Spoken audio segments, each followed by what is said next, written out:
Hello student, आज देखते हैं मैथ के कुछ बेहतरीन क्वेश्चन। पहला क्वेश्चन है, यदि समीकरण 3x² plus 5x minus 7 equal to 0 के मूल अल्फा तथा बीटा हो तो 1/अल्फा प्लस 1/बीटा का मान ज्ञात करें। यानी 1/अल्फा प्लस 1/बीटा का क्या मान होगा, यही हमें निकालना है। तो इसको जब हम कैलकुलेट करेंगे तो ऊपर चल जाएगा beta plus alpha into alpha plus beta. हम इसको अल्फा प्लस बीटा बटा अल्फा इंटू बीटा भी लिख सकते हैं। अब हमारा समीकरण ये है, यहाँ से हम अल्फा प्लस बीटा का निकालेंगे तो अल्फा प्लस बीटा होता है माइनस b/a। यहाँ b a इसको बोलते हैं, b इसको बोलते हैं, c इसको बोलते हैं। तो b कितना हो जाएगा, -5/a कितना है, 3 है, तो 3 है। उसी तरह अल्फा इंटू बीटा निकाल लेंगे, ये कितना होता है, c/a फॉर्मूला है। अब c कितना है, -7/a कितना है, 3 है। अब इन्हीं दोनों वैल्यू को यहाँ पर हम पुट कर देंगे। Alpha plus beta equal to कितना, -5/3 और अल्फा इंटू बीटा कितना हो जाएगा, -7/3।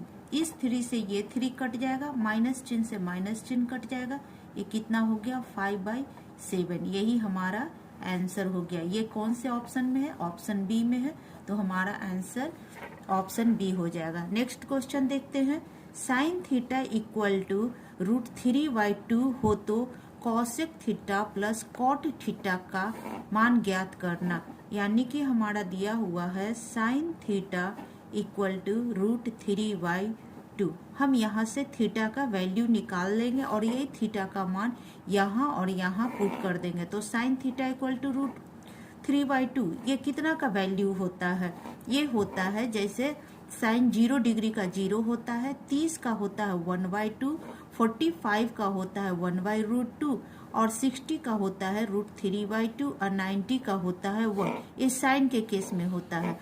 तो साइन ये 60, ये कितना हो गया, 60, 0 डिग्री, 30 डिग्री, 45 डिग्री और 60 डिग्री। 60 डिग्री का √3/2, तो हम इसके जगह पर लिख सकते हैं साइन 60 डिग्री। साइन से साइन कट गया, थीटा हमारा कितना आ गया, 60 डिग्री। ठीक है, अब इसी 60 डिग्री को इसमें पुट करेंगे। क्या है, cosec theta plus cot theta.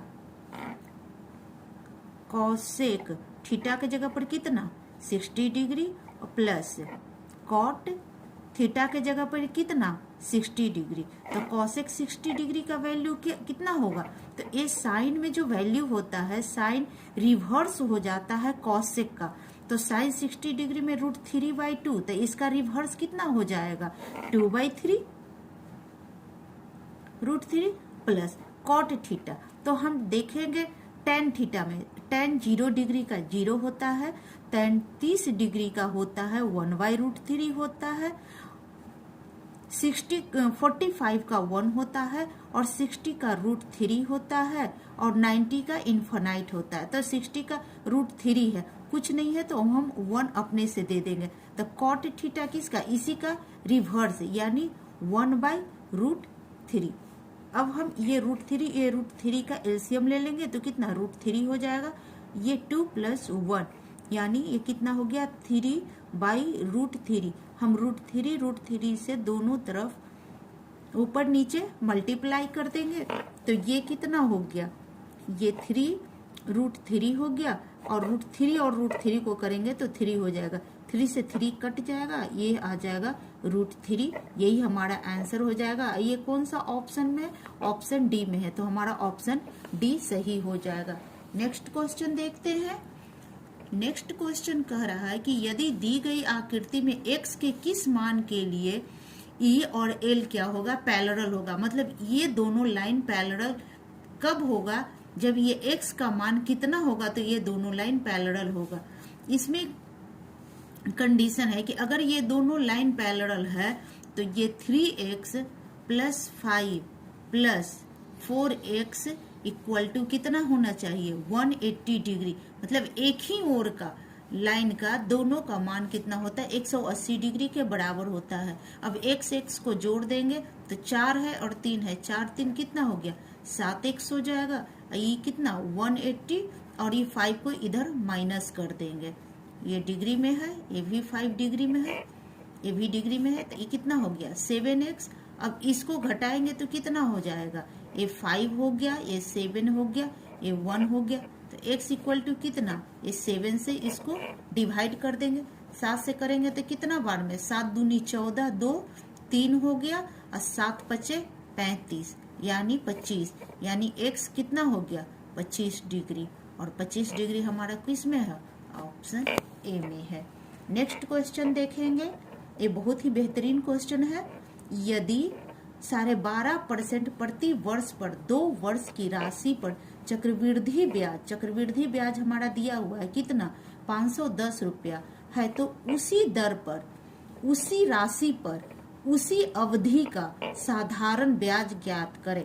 यानी कि हमारा चक्रवृद्धि ब्याज दिया हुआ है और साधारण ब्याज निकालना है। अब हम इससे आगे बढ़ेंगे। ये कितना है 12.5%, तो कितना हो गया, 12 दूनी 24, 1 25, 25/2, परसेंटेज को हटा देंगे तो 100 हो गया, कितना 25 80 200, यानी कितना 1/8। फ्रैक्शन से हम लोग आगे बढ़ेंगे तो ये कितना हो गया 8 हो गया, ये 9 हो गया। फिर कितने वर्ष के लिए, 2 वर्ष के लिए, तो यही चीज 2 वर्ष के लिए करेंगे, रिपीटेड कर देंगे, 8 हो गया 9 हो जाएगा। ये कितना हो गया 80 64 हो गया, और इस कितना हो गया 9 81